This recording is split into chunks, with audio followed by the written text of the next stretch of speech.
I don't like to see any Sikh people here. So Sikh people were killed? Yeah. How many? About 100, 200. ਇਸ ਦੇ ਵਿੱਚ ਉਹ ਕਹਿ ਰਿਹਾ ਹੈ ਕਿ ਮੈਂ ਸਿੱਖ ਲੋਕਾਂ ਨੂੰ ਇੱਥੇ ਦੇਖਣਾ ਪਸੰਦ ਨਹੀਂ ਕਰਦਾ, ਜੇ ਆਪਾਂ ਉਹਨੂੰ ਕਹਿ ਲਈਏ ਕਿ ਤਕਰੀਬਨ 100 ਜਾਂ 200 ਦੇ ਜਿਹੜੇ ਹੈਗੇ ਨਾ ਉਸ ਇਲਾਕੇ ਦੇ ਵਿੱਚ ਸਿੱਖਾਂ ਦਾ ਕਤਲ ਹੋਇਆ ਹੈ ਨਵੰਬਰ 1984 ਦੇ ਕਤਲੇਆਮ ਦੇ ਵਿੱਚ। ਪੰਜਾਬ ਦੇ ਵਿੱਚ ਮਾਣ ਅਤੇ ਦਿੱਲੀ ਦੇ ਵਿੱਚ ਸ਼ਰਮ, ਇਸ ਭਾਵਨਾ ਦੇ ਨਾਲ ਇੱਕ ਅਜਿਹਾ ਬਿਆਨ ਵੀ ਪੱਤਰਕਾਰ ਦੇ ਵੱਲੋਂ ਸਾਹਮਣੇ ਆਇਆ। ਇਹਨਾਂ ਨੇ ਕਿਹਾ ਕਿ ਮੈਂ ਦੇਖਿਆ ਕਮਲਨਾਥ ਨੂੰ ਕਿ ਉਹ ਕਿਸ ਤਰ੍ਹਾਂ ਭੀੜਾਂ ਨੂੰ ਜਿਹੜਾ ਹੈਗਾ ਲੀਡ ਕਰ ਰਿਹਾ ਹੈ,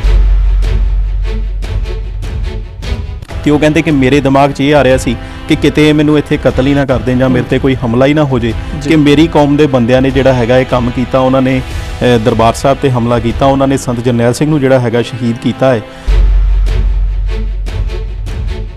ਤੇ ਉਹਨਾਂ ਨੂੰ ਬੜਾ ਲੱਗਿਆ ਕਿ ਇਸ ਤਰੀਕੇ ਦਾ ਕੰਮ ਮੇਰੀ ਕੌਮ ਵੱਲੋਂ ਹੋਇਆ ਹੋਵੇ, ਮੈਂ ਇੱਕ ਐਜ਼ ਏ ਹਿੰਦੂ ਜੈਂਟਲਮੈਨ ਆ, ਹੋ ਸਕਦਾ ਕਿ ਮੈਨੂੰ ਇੱਥੇ ਮਾਰ ਕੇ ਸੁੱਟ ਦੇਣ ਤੇ ਕਿਸੇ ਨੂੰ ਪਤਾ ਵੀ ਨਾ ਲੱਗੇ। ਯੂਪੀ ਬਿਹਾਰ ਦੀਆਂ ਫੋਰਸਿਸ ਸੀ, ਕਿਸ ਤਰੀਕੇ ਦੇ ਨਾਲ ਉਹਨਾਂ ਨੇ ਦਰਬਾਰ ਸਾਹਿਬ ਤੇ ਹਮਲਾ ਕੀਤਾ ਜਾਂ ਕਿਸ ਤਰੀਕੇ ਦੇ ਨਾਲ ਉਹ ਅੱਗੇ ਆਏ, ਇਹ ਜਿਹੜਾ ਆਪਾਂ ਕਹਿ ਲਈਏ ਕਿ ਜੌਨ ਸਟੂਅਰਟ ਮਿਲ ਨੇ 1864 ਇੰਨੇ ਸੌ ਸਾਲ ਪਹਿਲਾਂ ਇਹ ਗੱਲ ਉਹਨਾਂ ਨੇ ਕਲੀਅਰ ਕਰ ਦਿੱਤੀ ਸੀ।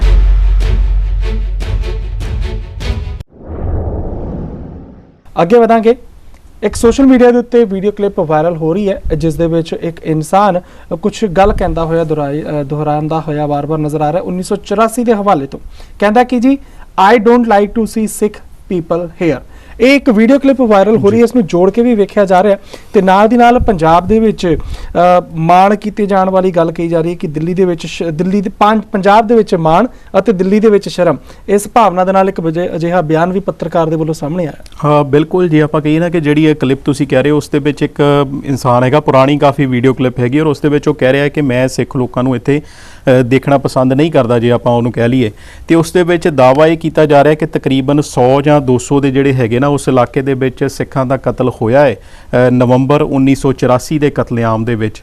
ਔਰ ਉਸ ਇਨਸਾਨ ਨੇ ਇਹ ਵੀ ਗੱਲ ਕਹੀ ਹੈਗੀ ਹੈ ਕਿ ਕੋਈ ਵੀ, ਜੇ ਆਪਾਂ ਕਹੀਏ ਨਾ ਕਿ ਉੱਥੇ ਘਰ ਜਿਹੜੀ ਉਹ ਫੁਟੇਜ ਹੈਗੀ, ਕਾਫੀ ਪੁਰਾਣੀ ਫੁਟੇਜ ਹੈ, ਉਸ ਦੇ ਵਿੱਚ ਕਿਹਾ ਗਿਆ ਕਿ ਕੋਈ ਵੀ ਘਰ ਜਿਹੜਾ ਹੈਗਾ ਇਹੋ ਜਿਹਾ ਨਹੀਂ ਹੈਗਾ ਜਿੱਥੇ ਹਮਲਾ ਨਾ ਹੋਇਆ ਹੋਵੇ। ਗੁਰੂ ਸਾਹਿਬ ਦੀਆਂ ਤਸਵੀਰਾਂ ਘਰਾਂ ਦੇ ਬਾਹਰ ਨੇ, ਅੱਗਾਂ ਲੱਗੀਆਂ ਹੋਈਆਂ ਨੇ, ਤੇ ਜੋ ਮਾਹੌਲ ਆਪਾਂ ਦੇਖਿਆ ਕਿ ਜੋ ਦਰਿੰਦਗੀ 1984 ਦੇ ਵਿੱਚ ਦੁਨੀਆ ਦੇ ਸਭ ਤੋਂ ਵੱਡੇ, ਜੇ ਆਪਾਂ ਕਹੀਏ ਕਿ ਗਣਤੰਤਰ ਕਹੇ ਜਾਂਦੇ ਜਾਂ ਡੈਮੋਕ੍ਰੇਸੀ ਕਹੇ ਜਾਂਦੇ, ਭਾਰਤ ਦੇ ਵਿੱਚ ਹੋਈ ਹੈਗੀ ਹੈ, ਉਹ ਇੱਕ ਤਰ੍ਹਾਂ ਦਾ ਆਪਾਂ ਕਹਿ ਲਈ ਕਿ ਕਲੰਕ ਭਾਰਤ ਦੇ ਸਿਰ ਤੇ ਹਮੇਸ਼ਾ ਹੀ ਲੱਗਾ ਰਹੇਗਾ।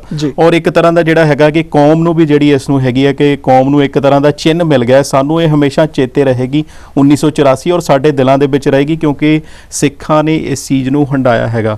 ਤੇ ਦੂਸਰੀ ਜਿਹੜੀ ਤੁਸੀਂ ਗੱਲ ਕੀਤੀ ਹੈ ਪੱਤਰਕਾਰ ਵੱਲੋਂ ਜਿਹੜੀ ਇਹ ਘਟਨਾ ਸਾਹਮਣੇ ਆਈ ਹੈ ਉਹ ਹੈਗੀ ਸੰਜੇ ਸੂਰੀ, ਇਹਨਾਂ ਵੱਲੋਂ ਜਿਹੜਾ ਹੈਗਾ ਨਾ ਕਮਲਨਾਥ ਨੂੰ ਲੈ ਕੇ ਸਟੇਟਮੈਂਟਸ ਵੀ ਦਿੱਤੀਆਂ ਗਈਆਂ ਸੀ, ਕਿਉਂਕਿ 31 ਅਕਤੂਬਰ ਤੋਂ ਬਾਅਦ ਇਹ ਉਸੇ ਜਗ੍ਹਾ ਤੇ ਵਿੱਚ ਦਿੱਲੀ ਦੇ ਵਿੱਚ ਮੌਜੂਦ ਸਨ।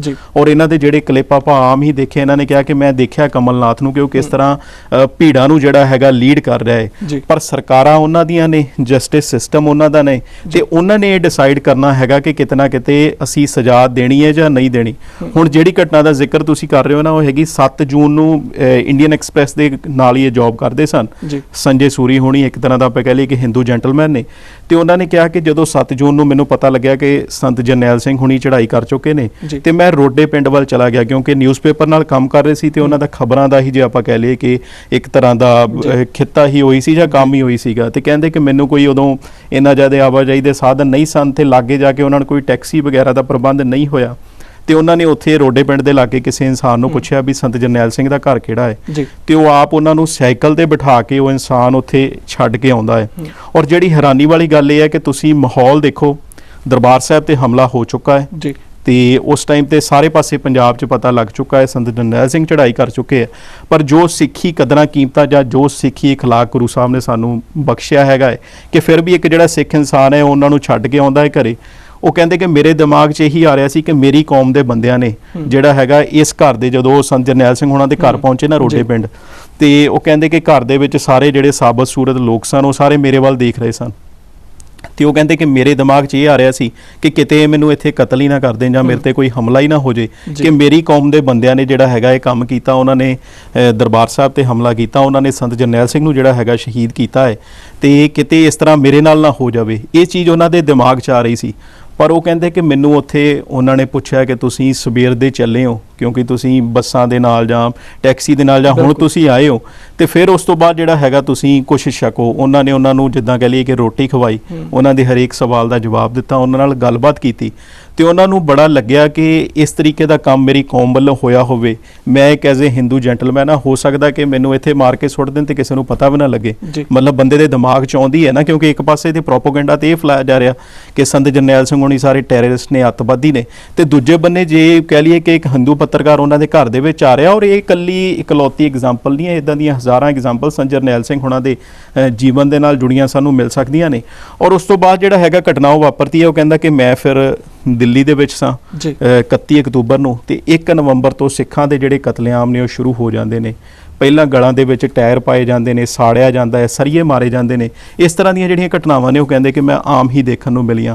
ਤੇ ਫਿਰ ਉਹਨਾਂ ਨੂੰ ਉਹ ਰੋਡੇ ਪਿੰਡ ਵਾਲੀ ਘਟਨਾ ਜੋ ਤਕਰੀਬਨ 4.5 ਮਹੀਨੇ ਪਹਿਲਾਂ ਵਾਪਰੀ ਸੀ, ਉਹ ਕਹਿੰਦੇ ਕਿ ਹੋਇਆ ਸਿਮਿਲਰ ਸਟੋਰੀ ਸੇਮ ਹੈ ਕਿ ਮੇਰੀ ਕੌਮ ਦੇ ਬੰਦਿਆਂ ਨੇ ਉਹਨਾਂ ਦੀ ਕਹਿ ਲਈਏ ਕਿ ਇੱਕ ਇਨਸਾਨ ਦੀ ਕਤਲ ਕੀਤਾ, ਜਾਂ ਉਹ ਜੋ ਲਫ਼ਜ਼ ਉਹਨੇ ਯੂਜ਼ ਕੀਤੇ, ਤੇ ਇੱਧਰ ਦੂਸਰੇ ਬੰਨੇ ਜਿਹੜਾ ਹੈਗਾ ਕਿ ਸਿੱਖ ਕੌਮ ਦੇ ਬੰਦਿਆਂ ਨੇ ਜਿਹੜਾ ਹੈਗਾ ਦੇਸ਼ ਦੀ ਪ੍ਰਧਾਨ ਮੰਤਰੀ ਨੂੰ ਕਤਲ ਕੀਤਾ ਹੈ, ਤੇ ਉਹਦੇ ਲਈ ਸਾਰੀ ਕੌਮ ਜ਼ਿੰਮੇਵਾਰ ਹੈ। ਮਤਲਬ ਦੋਨਾਂ ਕੌਮਾਂ ਦਾ ਇਖਲਾਕ ਦਾ ਉਹਨਾਂ ਨੇ ਆਮੋ ਸਾਹਮਣੇ ਰੱਖਿਆ ਕਿ ਇੱਕ ਬੰਨੇ ਤੇ ਸਿੱਖ ਕੌਮ ਦੇ ਦੋ ਬੰਦਿਆਂ ਨੇ, ਜੇ ਆਪਾਂ ਸਰਦਾਰ ਸਤਵੰਤ ਸਿੰਘ ਤੇ ਬੇਅੰਤ ਸਿੰਘ ਦੀ ਗੱਲ ਕਰੀਏ, ਉਹਨਾਂ ਦੋਨਾਂ ਨੇ ਹੀ ਇੰਦਰਾ ਗਾਂਧੀ ਨੂੰ ਕਤਲ ਕੀਤਾ ਸੀ ਨਾ, ਤੇ ਜ਼ਿੰਮੇਵਾਰੀ ਤਾਂ ਉਹਨਾਂ ਦੋਨਾਂ ਦੀ ਬਣਦੀ ਸੀ। ਪਰ ਦਿੱਲੀ ਵੱਲੋਂ ਕੀ ਕੀਤਾ ਗਿਆ ਕਿ ਬਾਕੀ ਦੀਆਂ ਜਿੰਨੇ ਵੀ ਸਿੱਖ ਉੱਥੇ ਰਹਿੰਦੇ ਸਨ, ਜਾਂ ਪੂਰੇ ਦੇਸ਼ ਦੇ ਵਿੱਚ ਜਿੱਥੇ ਜਿੱਥੇ ਕਾਂਗਰਸ ਸਰਕਾਰ ਸੀ, ਉੱਥੇ ਸਾਰੀਆਂ ਘਟਨਾਵਾਂ ਵਾਪਰੀਆਂ। ਤੇ ਫਿਰ ਉਹਨਾਂ ਨੇ ਇਹ ਗੱਲ ਕਹੀ ਕਿ ਮੈਨੂੰ ਪੰਜਾਬ ਤੇ ਪੰਜਾਬੀਅਤ ਤੇ ਜਿਹੜਾ ਮਾਣ ਹੋਇਆ, ਤੇ ਦਿੱਲੀ ਦੀ ਸੋਚ ਉੱਤੇ ਜਿਹੜੀ ਹੈ ਸ਼ਰਮ ਮਹਿਸੂਸ ਹੋਈ। ਇਹ ਘਟਨਾ ਉਦੋਂ ਉਸ ਸੰਦਰਭ ਦੇ ਵਿੱਚ ਵਾਪਰੀ। ਬਿਲਕੁਲ 84 ਦੀ ਗੱਲ ਕਰਦੇ ਆ, ਤੇ ਦਿੱਲੀ ਦੇ ਵਿੱਚ ਹੋਏ ਨਸਲਕੁਸ਼ੀ ਦੀ ਜਿਸ ਵੇਲੇ ਗੱਲ ਕਰਦੇ ਆ, ਕਾਂਗਰਸ ਸਰਕਾਰ ਦਾ ਨਾਮ ਆਉਂਦਾ, ਕਿਸੇ ਹੋਰ ਧਿਰ ਦਾ ਵੀ ਇਸ ਦੇ ਵਿੱਚ ਨਾਮ ਸਾਹਮਣੇ ਆਉਣ ਦੀ ਕੋਈ ਖੁਲਾਸੇ ਅਜਿਹੇ ਹੋਏ ਨੇ? ਬਿਲਕੁਲ, ਜਦੋਂ ਆਪਾਂ ਨਾ ਦੇਖੀਏ ਕਿ 2009 ਦੇ ਵਿੱਚ ਸ਼ਮਸੁਲ ਇਸਲਾਮ ਵੱਲੋਂ ਇਸ ਬਾਰੇ ਜਿਹੜਾ ਹੈ ਲਿਖਿਆ ਵੀ ਗਿਆ ਸੀ। ਕਾਂਗਰਸ ਦੇ ਨਾਲ ਇਸ ਦੇ ਵਿੱਚ ਹੋਰ ਵੀ ਧਿਰਾਂ ਮੌਜੂਦ ਸਨ। RSS ਦੇ ਨਾਮਵਰ ਆਗੂ ਨਾਨਾ ਦੇਸ਼ਮੁਖ, ਜੇ ਆਪਾਂ ਦੇਖੀਏ ਨਾ ਕਿ ਜਦੋਂ ਹੁਣ ਨਰਿੰਦਰ ਮੋਦੀ ਸਰਕਾਰ ਆਈ ਹੈ, ਤੇ ਪਿੱਛੇ ਜਿਹੇ ਉਹਨਾਂ ਦੇ ਨਾਂ ਤੇ ਪੰਚਾਇਤ ਪੁਰਸਕਾਰ ਵੀ ਤੁਹਾਨੂੰ ਸ਼ਾਇਦ ਯਾਦ ਹੋਵੇ ਕਿ ਉਹਨਾਂ ਦੇ ਨਾਮ ਤੇ ਲਾਗੂ ਕੀਤੇ ਗਏ ਨੇ। ਉਹ RSS ਦੇ ਇੱਕ ਸਿਰਕੱਢ ਆਗੂ ਸਨ ਉਹਨਾਂ ਸਮਿਆਂ ਦੇ ਵਿੱਚ। ਔਰ 8 ਨਵੰਬਰ 1984 ਨੂੰ ਉਹਨਾਂ ਨੇ ਜੋ ਇੱਕ ਆਪਾਂ ਕਹਿ ਲਈਏ ਕਿ ਪੂਰਾ ਲੇਖ ਲਿਖਿਆ, ਜਾਂ ਜੋ ਉਹਨਾਂ ਵੱਲੋਂ ਲਿਖ ਕੇ ਵਰਤਾਇਆ ਗਿਆ, ਉਸ ਟਾਈਮ ਤੇ ਜ਼ਿਆਦਾ ਜਿਹੜੇ ਕਤਲੇਆਮ ਹੋਏ ਨਾ 5 ਨਵੰਬਰ ਤੋਂ ਲੈ ਕੇ ਤੇ 10 ਨਵੰਬਰ ਦੇ ਬਿਟਵੀਨ ਹੋਏ 1984 ਨੂੰ। ਤੇ ਜੋ ਉਹਨਾਂ ਵੱਲੋਂ ਲਿਖਿਆ ਗਿਆ ਉਹ ਹਿੰਦੀ ਸਪਤਾਹਿਕ ਪੱਤਰਕਾਰ ਨੇ 25 ਨਵੰਬਰ 1984 ਵਿੱਚ ਇੰਦਰਾ ਕਾਂਗਰਸ ਗੱਠਜੋੜ ਹੇਠਾਂ ਛਾਪਿਆ ਵੀ ਹੈ। ਤੇ ਮਤਲਬ ਇਹ ਗੱਲ ਨਹੀਂ ਹੈ ਕਿ ਅਸੀਂ ਇਹਦੇ ਬਾਰੇ ਕੁਝ ਕੋਲੋਂ ਕਹਿ ਰਹੇ ਹਾਂ ਜਾਂ ਕਿਸ ਤਰ੍ਹਾਂ। ਉਹਦੇ ਕੁਝ ਜਿਹੜੇ ਪੁਆਇੰਟਸ ਜਿਹੜੇ ਆਪਾਂ ਕਹਿ ਲਈਏ ਕਿ ਦਰਸ਼ਕਾਂ ਨੂੰ ਦੱਸਣੇ ਬਹੁਤ ਜ਼ਰੂਰੀ ਨੇ, ਕਿ ਕਈ ਵਾਰ ਇਹ ਹੁੰਦਾ ਕਿ ਸਾਨੂੰ ਪੂਰੀ ਗੱਲ ਪਤਾ ਨਹੀਂ ਹੁੰਦੀ ਤੇ ਸਾਨੂੰ ਲੱਗਦਾ ਹੈ ਕਿ ਆਹ ਬੰਦਾ ਜਿਹੜਾ ਹੈਗਾ ਸਾਡੇ ਹੱਕ ਦੀ ਗੱਲ ਕਰਦਾ ਹੈ, ਪਰ ਜਦੋਂ ਅਸੀਂ ਸਾਰੀਆਂ ਰਿਪੋਰਟਸ ਦੇਖਣੀਆਂ ਹੁੰਦੀਆਂ ਨੇ, ਸਾਡੇ ਕੋਲ ਬਹੁਤ ਸਾਰਾ ਡੇਟਾ ਹੁੰਦਾ ਹੈ, ਤੇ ਅਸੀਂ ਉਹ ਡੇਟਾ ਨੂੰ ਐਨਾਲਾਈਜ਼ ਕਰਨਾ ਹੁੰਦਾ ਹੈ, ਤੇ ਉਸ ਤੋਂ ਬਾਅਦ ਜੋ ਗੱਲਾਂ ਸਾਹਮਣੇ ਆਉਂਦੀਆਂ ਨੇ ਉਹ ਅਸੀਂ ਦਰਸ਼ਕਾਂ ਤੱਕ ਰੱਖਦੇ ਹੈਗੇ ਆ। ਇਸ ਦੇ ਵਿੱਚ ਉਹਨਾਂ ਨੇ ਕਿਹਾ ਕਿ ਦੇਸ਼ਮੁਖ ਹੋਣਾ ਦੇ ਮੁਤਾਬਕ ਜਿਹੜਾ ਹੈਗਾ ਇੰਦਰਾ ਗਾਂਧੀ ਦੇ 2 ਅੰਗ ਰੱਖਿਅਕ ਜੋ ਕਿ ਸਿੱਖ ਸਨ, ਅਤੇ ਸਾਰੀ ਸਿੱਖ ਬਰਾਦਰੀ ਦੇ ਵਿਹਾਰ ਵਿੱਚ ਕੋਈ ਅੰਤਰ ਨਹੀਂ ਹੈ। ਉਸ ਦੇ ਦਸਤਾਵੇਜ਼ ਤੋਂ ਇਹ ਸਾਹਮਣੇ ਆਉਂਦਾ ਹੈ ਕਿ ਇੰਦਰਾ ਗਾਂਧੀ ਦੇ ਕਾਤਲ ਸਿੱਖ ਕੌਮ ਤੋਂ ਪ੍ਰਾਪਤ ਕਿਸੇ ਤਰ੍ਹਾਂ ਦੇ ਫਰਮਾਨ ਦੇ ਅਧੀਨ ਕੰਮ ਕਰ ਰਹੇ ਸਨ, ਇਸ ਲਈ ਸਿੱਖਾਂ ਤੇ ਹਮਲੇ ਜਿਹੜੇ ਨੇ ਦਿੱਲੀ ਦੇ ਵਿੱਚ ਹੋਏ ਉਹ ਜਾਇਜ਼ ਸਨ। ਦੇਸ਼ਮੁਖ ਹੋਣਾ ਦੇ ਅਨੁਸਾਰ ਸਿੱਖਾਂ ਨੇ ਖੁਦ ਹੀ ਇਹਨਾਂ ਹਮਲਿਆਂ ਨੂੰ ਦਾਵਤ ਦਿੱਤੀ ਹੈ, ਅਤੇ ਇਸ ਤਰ੍ਹਾਂ ਕਾਂਗਰਸ ਵੱਲੋਂ ਸਿੱਖਾਂ ਦੇ ਕਤਲੇਆਮ ਨੂੰ ਜਾਇਜ਼ ਠਹਿਰਾਉਣ ਦੀ ਜਿਹੜੀ ਥਿਊਰੀ ਹੈ ਇਸ ਨੂੰ ਅੱਗੇ ਵਧਾਇਆ ਗਿਆ। ਮਤਲਬ ਉਹਨਾਂ ਨੇ ਇਲਜ਼ਾਮ ਜਿਹੜਾ ਸਿੱਖਾਂ ਦੇ ਉੱਤੇ ਲਾਇਆ ਕਿ ਸਿੱਖਾਂ ਦੀ ਜਿਹੜੀ ਜ਼ਿੰਮੇਵਾਰੀ ਹੈ ਉਹ ਬਣਦੀ ਹੈ। ਦੇਸ਼ਮੁਖ ਵੱਲੋਂ ਸਾਕਾ ਨੀਲਾ ਤਾਰਾ ਦੀ ਵਡਿਆਈ ਕਰਦਿਆਂ ਕਿਹਾ ਗਿਆ ਕਿ ਇਸ ਸਾਕੇ ਦੀ ਕਿਸੇ ਤਰ੍ਹਾਂ ਦੀ ਵੀ ਵਿਰੋਧਤਾ ਦੇਸ਼ ਵਿਰੋਧੀ ਹੈ। ਮਤਲਬ ਜੋ ਦਰਬਾਰ ਸਾਹਿਬ ਤੇ ਹਮਲਾ ਹੋਇਆ, ਅਗਰ ਉਸ ਦੀ ਕੋਈ ਵਿਰੋਧਤਾ ਕਰਦਾ ਹੈ ਤੇ ਉਹ ਦੇਸ਼ ਵਿਰੋਧੀ ਹੈ, ਇਹ ਦੇਸ਼ਮੁਖ ਵੱਲੋਂ ਕਿਹਾ ਗਿਆ। ਪੰਜਾਬ ਵਿੱਚ ਹੋਈ ਹਿੰਸਾ ਲਈ ਸਾਰੀ ਸਿੱਖ ਕੌਮ ਸਮੁੱਚੇ ਤੌਰ ਤੇ ਜ਼ਿੰਮੇਵਾਰ ਹੈ। ਸਿੱਖਾਂ ਨੂੰ ਆਪਣੇ ਬਚਾਅ ਲਈ ਕੁਝ ਨਹੀਂ ਕਰਨਾ ਚਾਹੀਦਾ, ਬਲਕਿ ਕਾਤਲ ਭੀੜਾਂ ਪ੍ਰਤੀ ਧੀਰਜ ਅਤੇ ਸਬਰ ਦਾ ਪ੍ਰਗਟਾਵਾ ਕਰਨਾ ਚਾਹੀਦਾ ਹੈ। ਇਹ ਜੋ ਹੈ ਨਾਨਾ ਦੇਸ਼ਮੁਖ ਵੱਲੋਂ ਉਹਨਾਂ ਸਮਿਆਂ ਦੇ ਵਿੱਚ ਲਿਖ ਕੇ ਜਿਹੜਾ ਪ੍ਰਚਾਰਿਆ ਗਿਆ। ਔਰ ਲਿਖਤ ਦੇ ਅੰਤ ਵਿੱਚ ਨਾਨਾ ਦੇਸ਼ਮੁਖ ਨੇ ਰਾਜੀਵ ਗਾਂਧੀ, ਜੋ ਕਿ ਇੰਦਰਾ ਗਾਂਧੀ ਤੋਂ ਬਾਅਦ ਪ੍ਰਧਾਨ ਮੰਤਰੀ ਬਣੇ ਸਨ, ਜੋ ਉਹਨਾਂ ਵੱਲੋਂ ਕਿਹਾ ਗਿਆ ਜਾਂ ਜੋ ਉਹਨਾਂ ਵੱਲੋਂ ਦਲੀਲ ਦਿੱਤੀ ਗਈ ਕਿ ਜਦੋਂ ਇੱਕ ਵੱਡਾ ਪੇੜ ਡਿੱਗਦਾ ਹੈ ਤੇ ਧਰਤੀ ਜਿਹੜੀ ਹੈ ਹਿਲਦੀ ਹੈ, ਤਾਂ ਕਰਕੇ ਜਿਹੜੇ ਸਿੱਖਾਂ ਦੇ ਕਤਲੇਆਮ ਹੋਇਆ, ਇਸ ਨੂੰ ਵੀ ਉਹਨਾਂ ਨੇ ਸਹੀ ਠਹਿਰਾਇਆ, ਉਹਦੀ ਪ੍ਰਸ਼ੰਸਾ ਕੀਤੀ ਤੇ ਰਾਜੀਵ ਗਾਂਧੀ ਨੂੰ ਅਸੀਸਾਂ ਵੀ ਦਿੱਤੀਆਂ। ਹੁਣ ਦੇਖਣ ਨੂੰ ਦੋਨੋਂ ਪਾਰਟੀਆਂ ਅਲੱਗ ਨੇ, ਪਰ ਹੁਣ ਤੁਸੀਂ ਦੇਖੋ ਕਿ ਉਹਨਾਂ ਦੇ ਵਿੱਚ ਵਿਚਾਰਧਾਰਕ ਕਿਸ ਤਰੀਕੇ ਦੇ ਨਾਲ, ਜਦੋਂ ਸਿੱਖਾਂ ਨੂੰ ਐਸੇ ਦੁਸ਼ਮਣ ਧਿਰ ਦੇ ਤੌਰ ਤੇ ਲੈਣਾ ਹੈ ਤੇ ਉਦੋਂ RSS ਤੇ ਕਾਂਗਰਸ ਦੀ ਤਾਰੀਫ ਕਰ ਰਹੇ ਨੇ, ਔਰ ਉਹ ਵੀ ਕੋਈ ਆਮ ਆਮ ਲੀਡਰ ਨਹੀਂ ਨੇ। ਜੇ ਉਹਨਾਂ ਦੇ ਨਾਂ ਤੇ ਪੰਚਾਇਤੀ ਪੁਰਸਕਾਰ ਹੋਣ ਵਾਲੀ ਅਜੋਕੀ ਮੋਦੀ ਸਰਕਾਰ ਜਾਰੀ ਕਰਦੀ ਹੈ ਤੇ ਕੋਈ ਆਮ ਲੀਡਰ ਨਹੀਂ ਹੋਏਗਾ। ਇਹ ਆਪਾਂ ਇਹ ਤੋਂ ਅੰਦਾਜ਼ਾ ਲਗਾ ਸਕਦੇ ਹਾਂ। ਤੇ ਅਖੀਰ ਦੇ ਵਿੱਚ ਦੇਸ਼ਮੁਖ ਦੀ ਲਿਖਤ ਵਿੱਚ ਇੱਕ ਵੀ ਅਜਿਹਾ ਵਾਕ ਨਹੀਂ ਮਿਲਿਆ ਜਿਸ ਵਿੱਚ ਉਹ ਤਤਕਾਲੀ ਕਾਂਗਰਸ ਸਰਕਾਰ ਤੋਂ ਘੱਟ ਗਿਣਤੀ ਬਰਾਦਰੀ ਵਿਰੁੱਧ ਹਿੰਸਾ ਨੂੰ ਰੋਕਣ ਲਈ ਉਪਾਅ ਮੰਗਦਾ ਹੋਵੇ। ਦੇਸ਼ਮੁਖ ਨੇ ਇਸ ਲਿਖਤ ਨੂੰ 8 ਨਵੰਬਰ 1984 ਨੂੰ ਜਿਹੜਾ ਹੈ ਛਾਪਿਆ ਜਾਂ ਆਪਾਂ ਕਹ ਲਈ ਕਿ ਵਰਤਾਇਆ, ਤੇ ਫਿਰ ਜਿਹੜਾ ਹੈਗਾ ਉਹਨਾਂ ਸਮਿਆਂ ਦੇ ਵਿੱਚ ਉਹਨਾਂ ਹੀ ਦਿਨਾਂ ਦੇ ਵਿੱਚ ਜਿਹੜਾ ਹੈਗਾ ਸਿੱਖਾਂ ਦੇ ਕਤਲੇਆਮ ਵੱਧ ਹੋ ਰਹੇ ਸੀ।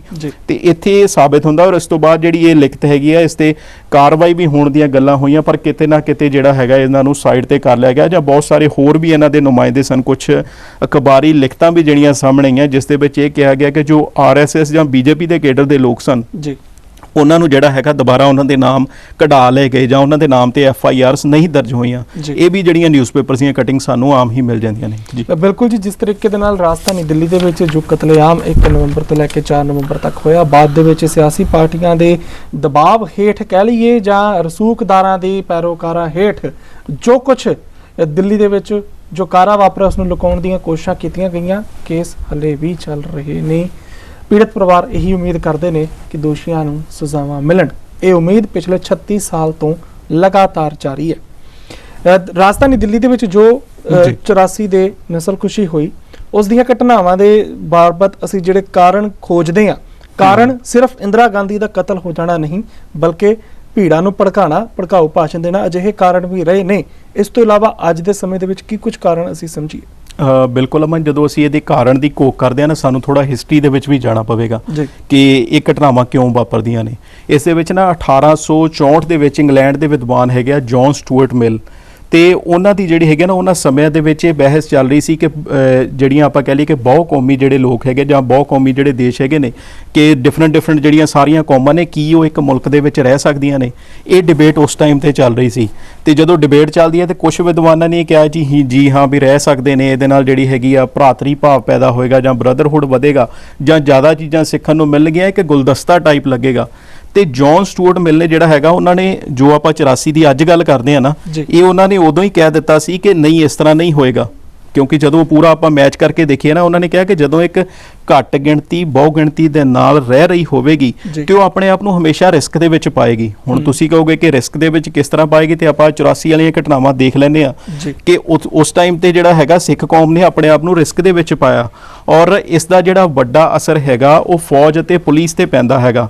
ਜਿਹੜੀ ਬਹੁ ਗਿਣਤੀ ਦੀ ਜੇ ਆਪਾਂ ਕਹਿ ਲਈਏ ਕਿ ਆਰਮੀ ਜਾਂ ਫੌਜ ਹੈਗੀ ਜਾਂ ਪੁਲਿਸ ਹੈਗੀ ਆ, ਉਹ ਘੱਟ ਗਿਣਤੀ ਦੇ ਜਿਹੜਾ ਹੈਗਾ ਜ਼ੁਲਮ ਕਰਨ ਨੂੰ ਆਪਣਾ ਇੱਕ ਧਰਮ ਦੇ ਤੌਰ ਤੇ ਲਵੇਗੀ। ਜਦੋਂ ਆਪਾਂ ਦਰਬਾਰ ਸਾਹਿਬ ਤੇ ਹਮਲੇ ਦੀ ਗੱਲ ਕਰਦੇ ਆ ਤੇ ਕਿਸ ਤਰ੍ਹਾਂ ਜਿਹੜੀਆਂ ਬਾਕੀ ਦੀਆਂ ਜਾਂ ਜਿਹੜੇ ਪੂਰਬੀ ਲੋਕ ਹੈਗੇ ਸੀ ਜਾਂ ਜਿਹੜੀਆਂ ਯੂਪੀ ਬਿਹਾਰ ਦੀਆਂ ਫੋਰਸਿਸ ਸੀ, ਕਿਸ ਤਰੀਕੇ ਦੇ ਨਾਲ ਉਹਨਾਂ ਨੇ ਦਰਬਾਰ ਸਾਹਿਬ ਤੇ ਹਮਲਾ ਕੀਤਾ ਜਾਂ ਕਿਸ ਤਰੀਕੇ ਦੇ ਨਾਲ ਉਹ ਅੱਗੇ ਆਏ। ਇਹ ਜਿਹੜਾ ਆਪਾਂ ਕਹਿ ਲਈਏ ਕਿ ਜੌਨ ਸਟੂਅਰਟ ਮਿਲ ਨੇ 1864 ਇੰਨੇ ਸੌ ਸਾਲ ਪਹਿਲਾਂ ਇਹ ਗੱਲ ਉਹਨਾਂ ਨੇ ਕਲੀਅਰ ਕਰ ਦਿੱਤੀ ਸੀ ਕਿ ਇਸ ਤਰੀਕੇ ਦੀਆਂ ਘਟਨਾਵਾਂ ਹੋ ਸਕਦੀਆਂ ਨੇ। ਮਤਲਬ ਜਿੱਥੇ ਦਾ ਬਹੁ ਗਿਣਤੀ ਹੈ ਤੇ ਬਹੁ ਗਿਣਤੀ ਦਾ ਰਾਜ ਹੈ, ਉੱਥੇ ਜਿਹੜਾ ਘੱਟ ਗਿਣਤੀ ਤੇ ਹਮਲੇ ਹੋਣੇ ਹੀ ਨੇ। ਉਹ ਇਦਾਂ ਹੁੰਦਾ ਕਿ ਇੱਕ ਉਹਨਾਂ ਦੇ ਅੰਦਰ ਜੈਨੋਸਾਈਡਲ ਪਲਸ ਹੁੰਦੀ ਹੈ। ਜੇ ਆਪਾਂ ਥੋੜਾ ਜਿਹਾ ਹੋਰ ਜੂਇਸ਼ ਦੀ ਗੱਲ ਕਰ ਲੈਂਦੇ ਆ ਤੇ ਉਹਨਾਂ ਨੂੰ ਵੀ ਇਹੀ ਲੱਗਦਾ ਸੀ ਕਿ ਅਸੀਂ ਤਾਂ ਰਾਜ ਦੇ ਹਿੱਸੇਦਾਰ ਹੈਗੇ ਆ, ਵੱਡੀਆਂ ਪੋਸਟਾਂ ਤੇ ਆ, ਕਿ ਜਰਮਨੀ ਦੇ ਵਿੱਚ ਸਾਡੀ ਚੱਲਦੀ ਹੈ ਨਹੀਂ ਵੀ ਇਦਾਂ ਸਾਡੇ ਨਾਲ ਤੇ ਇਦਾਂ ਦਾ ਕੁਝ ਨਹੀਂ ਹੋਵੇਗਾ। ਪਰ ਜਦੋਂ ਹਿਟਲਰ ਵੱਲੋਂ ਇਹ ਸਾਰਾ ਕਾਰਾ ਕੀਤਾ ਗਿਆ, ਫਿਰ ਉਹਨਾਂ ਨੂੰ ਲੱਗਿਆ ਕਿ ਅਸੀਂ ਇੱਕ ਬਹੁਤ ਸਾਰੇ ਆਪਾਂ ਕਹਿ ਲਈਏ ਕਿ ਧੁੰਦ ਦੇ ਵਿੱਚ ਰਹਿ ਰਹੇ ਸੀ, ਸਾਨੂੰ ਇਹ ਚੀਜ਼ਾਂ ਸਾਹਮਣੇ ਨਹੀਂ ਆਈਆਂ। ਉਹੀ ਕੁਝ ਜਿਹੜਾ ਹੈ ਸਿੱਖਾਂ ਦੇ ਨਾਲ ਵਾਪਰਿਆ। ਹੁਣ ਇਹ ਸਾਡੀ ਕੌਮ ਨੇ ਸੋਚਣਾ ਜਾਂ ਕੌਮ ਨੇ ਦੇਖਣਾ ਕਿ ਅਸੀਂ ਅੱਗੇ ਕਰਨਾ ਕੀ ਹੈ, ਕਿਉਂਕਿ ਇਤਿਹਾਸ ਤੋਂ ਅਸੀਂ ਹਮੇਸ਼ਾ ਕੁਝ ਨਾ ਕੁਝ ਸਿੱਖਣਾ ਹੁੰਦਾ ਹੈ ਤੇ ਇਤਿਹਾਸ ਤੋਂ ਸਿੱਖ ਕੇ ਹੀ ਜਿਹੜਾ ਹੈਗਾ ਅਸੀਂ ਆਪਣਾ ਭਵਿੱਖ ਜਿਹੜਾ ਹੈਗਾ ਉਹ ਸਿਰਜਣਾ ਹੁੰਦਾ ਹੈ। ਤੇ ਜੇ ਆਪਾਂ ਇਤਿਹਾਸਿਕ ਘਟਨਾਵਾਂ ਤੋਂ ਸਿੱਖ ਨਹੀਂ ਲਵਾਂਗੇ ਤੇ ਸਾਨੂੰ ਜਿਹੜਾ ਹੈਗਾ ਆਉਣ ਵਾਲੇ ਸਮੇਂ ਦੇ ਵਿੱਚ ਵੀ ਇਦਾਂ ਦੀਆਂ ਘਟਨਾਵਾਂ ਹੋਰ ਵੀ ਹੋ ਸਕਦੀਆਂ ਨੇ। ਬਿਲਕੁਲ ਜੀ, ਜੋ ਕਹਿੰਦੇ ਨੇ ਕਿ ਤੁਸੀਂ 84 ਹਲੇ ਵੀ ਯਾਦ ਰੱਖੀ ਹੋਈ ਹੈ, ਤੁਸੀਂ ਭੁੱਲਦੇ ਕਿਉਂ ਨਹੀਂ? ਉਹਨਾਂ ਦੇ ਲਈ ਅਜਿਹੇ ਵਿਸ਼ਲੇਸ਼ਣ ਇੱਕ ਕਰਾਰਾ ਜਵਾਬ ਹੋਣਗੇ, ਅਸੀਂ ਇਹ ਮੰਨ ਸਕਦੇ ਹਾਂ।